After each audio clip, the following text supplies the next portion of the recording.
আলহামদুলিল্লাহ, আফগানিস্তানকে কাঁদিয়ে সুপার ফোরে বাংলাদেশ। শ্রীলঙ্কাকে ধন্যবাদ, একই বললেন লিটন দাস। আফগানিস্তানের স্বপ্নভঙ্গ। হায় হায়, একই কাণ্ড। শেষ হাসি হাসলো বাংলাদেশ। আফগানিস্তানের বিপক্ষে শ্রীলঙ্কার দুর্দান্ত জয়। এবারে টি-20 এশিয়া কাপে টানা 3 ম্যাচ জিতে গ্রুপ চ্যাম্পিয়ন হয়ে সেমিফাইনাল নিশ্চিত করল শ্রীলঙ্কা ক্রিকেট দল। আর এর সাথে সাথে শ্রীলঙ্কার জয়ের কারণে বাংলাদেশ 2 ম্যাচ জিতে শ্রীলঙ্কার সাথে সুপার ফোর নিশ্চিত করেছে। আর বড় বড় কথা বলা আফগানিস্তানকে কাঁদিয়ে এ কেমন কৃতিত্ব করলেন শ্রীলঙ্কা ক্রিকেট দল। আর তাই তো লিটন দাস হঠাৎ ফেসবুক লাইভে এসে শ্রীলঙ্কান অধিনায়ককে ধন্যবাদ জানিয়েছে। তো দর্শক, খবরের বিস্তারিত তথ্যের জন্য আমাদের ভিডিওর সঙ্গে থাকুন।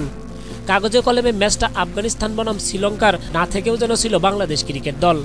এক ম্যাচে ঝুলছিল 3 দলের সুপার ফোরের টিকিট। রোমাঞ্চকর লড়াইয়ে শেষমেশ আফগানিস্তানকে 6 উইকেটে হারিয়ে সুপার ফোরে শ্রীলঙ্কা। লঙ্কানদের জয়ের সুবাদে সুপার ফোর নিশ্চিত হয়েছে বাংলাদেশেরও। অন্যদিকে হেরে ছিটকে গেছে আফগানিস্তান ক্রিকেট দল।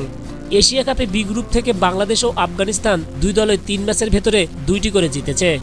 যদিও নেট রান রেটের মারপ্যাচে ছিটকে গেছে রশিদ খানের দল।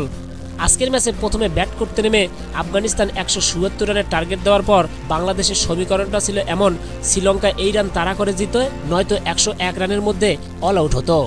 দর্শক, আজকের ম্যাচে টসে জিতে আগে ব্যাট করতে নেমে নির্ধারিত 20 ওভারে 8 উইকেট হারিয়ে 169 রানের চ্যালেঞ্জিং পুঁজি দাঁড় করিয়েছিল আফগানিস্তান ক্রিকেট দল।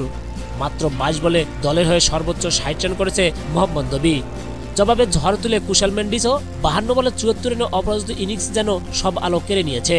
সেই সঙ্গে দলের জয় নিশ্চিত করেছেন। 8 বল হাতে রেখে ও 6 উইকেটে জয় পেয়েছে শ্রীলঙ্কা ক্রিকেট দল। এ নিয়ে গ্রুপ পর্বে অপরাজিত থাকে দলটি। যদিও শেষের ঝড়ে বড় পুঁজি করার পর বল হাতের চেষ্টার ত্রুটি রাখেনি রশিদ খানের দল। লঙ্কানরা নিয়মিত বিরিত উইকেট হারালেও ম্যাচের পার্থক্য করে দিয়েছে ওই একমাত্র কুশাল মেন্ডিস। তাকে ভালো সঙ্গ দিয়েছে কুশাল পেরেরা ও কামিন্ডো মেন্ডিস।